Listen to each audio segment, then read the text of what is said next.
Assalamualaikum warahmatullahi wabarakatuh. Alhamdulillah wassalatu wassalamu ala Rasulillah wa ala alihi wa sahbihi wa mawalah wa la hawla wa la quwata illa billahi wa ba'du.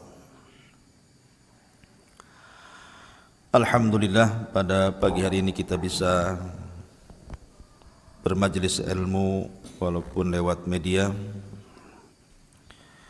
Biasa kita menjelaskan tentang qasas dari ulama is-salaf. Maka pagi ini kita akan mengangkat tema lain biar tidak bosan. Tema seputar kosongnya Ka'bah dari umrah. Bahwa terhentinya Ka'bah dari haji dan umrah ini bukan kali ini saja. Dalam sejarah 40 kali lebih, bahkan lebih, pernah terjadi Ka'bah ini kosong, baik secara total atau sebagiannya. Saya akan sebut sebagian kecilnya. Ma'asyiral muslimin yang dimuliakan Allah Subhanahu wa taala, tepat pada tahun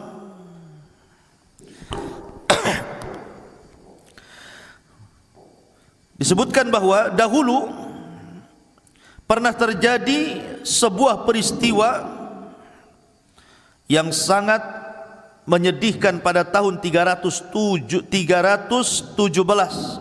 Hijriah. 317 Hijriah. Ketika berdiri tegak Syiah Fatimiyah, yang ketika itu ibu kotanya di Bahrain. Mereka mengatakan bahwa orang yang melaksanakan haji itu salah satu kesyirikan, karena mereka datang untuk menyembah batu. Karena mereka menyangka bahwa ibadah haji adalah ibadah kesyirikan, menyembah Ka'bah. Maka pasukan Syiah Qaramitah yang ketika itu dipimpin oleh Abu Tahir datang dengan pasukan besar dari Bahrain menuju Mekah. Akhirnya kemudian mereka membantai jamaah haji yang sedang haji. Bahkan korban yang meninggal dibantai oleh pasukan Qaramitah ini sampai 30.000 jemaah haji mati. Bayangkan, ini bukan jumlah yang sedikit. 30.000 dibantai. Bahkan yang berusaha untuk menempel di kiswah Ka'bah pun dibantai. Subhanallah. Mereka tidak dimandikan, mereka tidak dikafankan, mereka tidak disolatkan. Bahkan mereka dimasukkan ke sumur Zamzam. Bukan itu saja, Qaramitah mengambil Hajar Aswad, dicungkilnya Hajar Aswad itu, kemudian dikeluarkan dari Ka'bah, kemudian dibawa ke Bahrain. Ada yang mengatakan Hajar Aswad itu baru dikembalikan dari Bahrain ke Mekah itu setelah 20 tahun. Itu pun karena ada wabah yang menimpa kerajaan Qaramitah, karena mereka telah mencuri Hajar Aswad, memindahkan dari Ka'bah sampai ke Bahrain. Ini terjadi pada tahun 317. Lah ketika itu tidak ada haji, tidak ada umrah, orang ketakutan. Ma'asyiral muslimin yang dimuliakan Allah Azza wa Jalla. Bahkan ada yang mengatakan bahwa terhentinya haji dan umrah ketika peristiwa itu sampai 10 tahun total. Tidak ada haji dan umrah sama sekali. Ma'asyiral muslimin yang dimuliakan Allah Subhanahu wa taala, ini tercatat dalam sejarah. Kemudian juga disebutkan, dan ini peristiwa ini juga disebutkan oleh Imam Zahabi. Oleh Imam Zahabi rahimahullahu taala dalam Tarikhul Islam disebutkan tentang bagaimana kekejian kejahatan Qaramitah yang kemudian akhirnya menghentikan haji secara total. Kemudian yang kedua, ini disebutkan oleh Imam Ibnu Katsir di dalam kitabnya Al-Bidayah wan Nihayah, tepat pada tahun 357. Kalau tadi 317, terulang lagi pada tahun 357, dan itu disebutkan oleh Imam Ibnu Katsir dalam kitabnya Bidayah wan Nihayah. Terjadi Da'ul Mashir. Da'ul Mashir, orang Arab menyebutnya seperti itu, semacam wabah. Semacam wabah juga Akhirnya mata bihi khalqun katsir, tanpa menyebutkan bilangan saking banyaknya. Ya, wabah ini mematikan khalqun katsir, makhluk yang banyak, manusia yang banyak mati dalam wabah ini. Bahkan unta-unta yang merupakan kendaraan jemaah haji itu semua pada mati kehausan. Akhirnya banyak jemaah haji yang mati di perjalanan dan tidak sampai kecuali sedikit. Itu pun setelah mereka pulang setelah haji mereka juga mati. Itu terjadi pada tahun 357. Lam yasil minhum ila Makkah illa qalil. Kata Imam Ibnu Katsir, tidak ada yang sampai ke Mekah kecuali hanya sedikit dari jamaah. Bahkan mata aktsaru man wasala minhum ba'dal hajj. Bahkan kebanyakan mereka sesampainya datang itu pun setelah musim haji mereka meninggal. Ini disebabkan wabah penyakit masyir ini. Meninggal banyak sehingga tidak terjadi ibadah haji kecuali hanya beberapa orang saja. Ya. Ma'asyiral muslimin yang dimuliakan Allah Subhanahu wa taala. Kemudian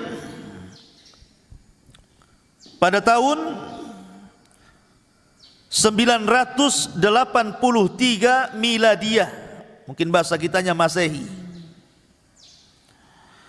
ada yang mengatakan bahwa lam yahuj ahadun minal Iraq, tidak ada satupun orang Irak yang haji. Artinya sebagian negara terhalang haji disebabkan al-fitan wal khilafat baina khulafa'i Bani Abbas wa khulafa'i Bani Ubaid, karena ketika itu terjadi perang antara Bani Abbas dan juga Bani Ubaid, sehingga orang-orang Irak mereka tidak haji, terhalang. Kemudian juga pada tahun 1213 Hijriah juga terhalang orang-orang untuk berangkat haji.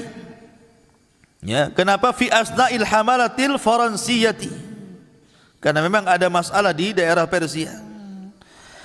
Kemudian juga terulang pada tahun 1344 Hijriah. Ini pun terjadi di Mesir. Ada masalah besar, kemudian mereka tidak bisa haji. Kemudian juga pada tahun 1253 orang-orang Baghdad, Irak, mereka terhenti juga tidak bisa haji sampai 10 tahun setelah wafatnya Khalifah Muntasir. Khalifah Mustansir. Kemudian pada tahun 1257 Miladiyah, orang-orang Hijaz, kalau sebut Hijaz itu Mekah dan Madinah, juga tidak haji. Ya. Disebabkan banyak masalah. Kemudian juga terulang di Mekah itu pada tahun 1814 banyak orang yang meninggal dunia, sekitar 8.000 orang meninggal di Hijaz karena taun, sehingga tidak ada orang yang haji. Orang-orang Hijaz tidak ada yang haji. Kenapa? Tersebar wabah taun. Sampai yang meninggal itu 8.000 orang. Kemudian pada tahun 1831 Masehi ada lagi wabah berasal dari India sana, dan itu ketika terjadi musim haji, sehingga akhirnya wabah ini menular kepada jemaah haji, sehingga banyak orang yang meninggal dari jemaah haji. Maka ketika itu dihentikan. Setelah haji dihentikan, dikosongkan, tidak ada umrah setelahnya supaya mengurangi Baitul Maqdis jatuh ke tangan Salibiyun. Ketika Baitul Maqdis jatuh ke tangan Salibiyun pada tahun 1099, maka ketika itu hampir 5 tahun orang-orang Mesir tidak bisa melaksanakan haji. Kemudian juga pada tahun 1168 juga terjadi perang, sehingga banyak negara-negara yang kemudian tidak melaksanakan haji. Ma'asyiral muslimin yang dimuliakan Allah Subhanahu wa taala, jadi kesimpulannya ikhwan, bahwa banyak sekali peristiwa-peristiwa kenapa sampai kemudian Mekah itu dikosongkan. Apakah peristiwa hancurnya karena peperangan seperti di zaman Abdullah bin Zubair? Abdullah bin Zubair pernah berperang melawan Yazid bin Muawiyah. Ya. Kemudian setelah itu karena perangnya ketika itu menggunakan manjanik itu ketepel besar, lemparan batu dari luar pakai ketepel besar sehingga mengenai Ka'bah dan hancur. Banyak hancur Ka'bah itu. Dan peperangan dimenangkan oleh Abdullah bin Zubair, akhirnya dibaiat menjadi khalifah Hijaz di Madinah. Lah ketika itu akhirnya dirobohkan oleh Abdullah bin Zubair, betul-betul dirobohkan Ka'bah itu. Dan ketika itu tidak ada orang yang haji dan umrah. Namanya Ka'bahnya roboh dan dirobohkan. Kemudian dibangun kembali ala qawaid Ibrahim. Berdasarkan hadis Aisyah radhiyallahu anha. Jadi Abdullah bin Zubair membangun Ka'bah itu sebagaimana qawaid Ibrahim, bukan sebagaimana yang kita lihat hari ini. Kalau hari ini kan Ka'bah itu bangunannya yang dibangun orang Quraisy. Separuh dibangun, separuhnya Hijr Ismail. Tapi oleh Abdullah bin Zubair, Hijr Ismail itu dimasukkan ke dalam Ka'bah. Jadi bentuk Ka'bah itu persegi panjang. Kalau sekarang kan kotak. Kenapa? Karena ketika itu Abdul Malik ibn Marwan belum sampai hadis Aisyah. Ketika mendengar bahwa Ka'bah itu dirubah oleh Abdullah bin Zubair, marah dia. Maka dia utus Hajjaj ibn Yusuf mau pasukan, kemudian menyerang Madinah dan Mekah. Maka meninggallah di tangan Hajjaj ibn Yusuf Abdullah bin Zubair. Dirobohkan lagi Ka'bah itu atas perintah Abdul Malik ibn Marwan, dibangun lagi, dikembalikan kepada bangunan yang pernah dibangun orang Quraisy. Dan ketika itu umrah terhalang, ya, karena dibangun lagi, dirobohkan, dibangun lagi. Ya. Jadi dalam peristiwa kosongnya sekitar Ka'bah itu tidak ada yang tawaf di situ, bukan hanya kali sekali ini saja, tapi banyak sekali, bahkan ulama mencatat bukan 40 kali, 40 kali lebih. Walaupun yang disepakati 4 kali, memang total tidak ada orang haji dan umroh, kosong total. Dan yang terakhir ini masalah corona hari ini.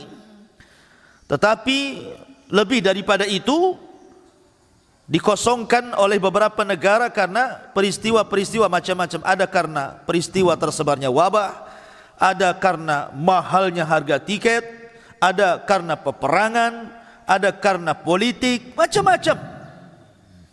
Tetapi ketika terjadi kekosongan Ka'bah dari zaman ke zaman itu, tidak ada pun tanda-tanda kiamat.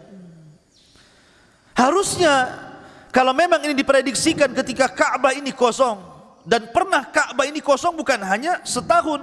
Kalau seandainya pemerintah Saudi ini kemudian membuka, mungkin tahun depan lagi, mungkin cuma setahun saja kosong.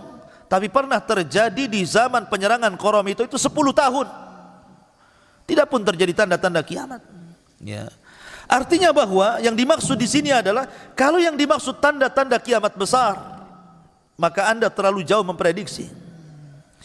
Tapi kalau ini tanda-tanda kiamat kecil, ya namanya tanda-tanda kiamat kecil itu bisa datang, bisa berlalu. Tapi tanda-tanda kiamat besar ini kalau sudah datang tidak bisa dihentikan. Hilang ini muncul itu, hilang itu muncul yang ini, hilang yang ini muncul yang itu, sampai akhirnya Allah kiamatkan dunia ini. Sehingga terlampau tergesa-gesa. Karena sebelumnya banyak yang memprediksi akan terjadi kiamat pada tahun 2000 sekian, tidak pun terjadi kiamat. Oleh karena itulah maka apa yang terjadi hari ini adalah sebuah peristiwa kuasa Allah Subhanahu wa taala yang Allah firmankan, wa ma nursilu bil ayati illa takhwifa. Tidaklah kami utus tanda-tanda kuasanya kecuali untuk menakut-nakuti hambanya. Dengan terhentinya Ka'bah, semua orang jadi takut. Ada apa ini? Ada apa ini? Kenapa